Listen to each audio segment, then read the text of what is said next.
আল্লাহর নবী উঠে বসলেন, বললেন, খাব্বাব শোনো, তোমাদের আগে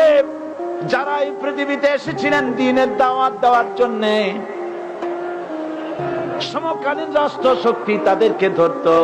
ফায়ুখাজুর রাজুলু ফায়ুহফারু লাহু ফিল আরদ, তার জন্য তারে ধরে নিয়া মাটির মধ্যে গর্ত করত, ফায়ুজআলু ফিহা,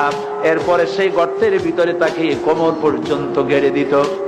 সুম্মা ইউতা বিল মানশার, এরপরে করাত আনা হতো, ফায়ুদাউ আলা রাসিহি, এরপরে করাতটা মাথার উপরে রাখা হতো, ফায়ুজআলু নিসফাইন, এরপরে করাত দিয়া চিরে চিরে জীবিত মানুষটাকে দ্বিখণ্ডিত করে ফেলে দিত। মা ইয়াসুদ্দুহু যালিকা আন দীনি, এত কষ্ট দেওয়ার পরেও, এত জুলুম করার পরেও দ্বীনের দায়ীদেরকে এক চুল পরিমাণ আল্লাহর রাস্তা থেকে তারা সরাই দিতে পারে নাই।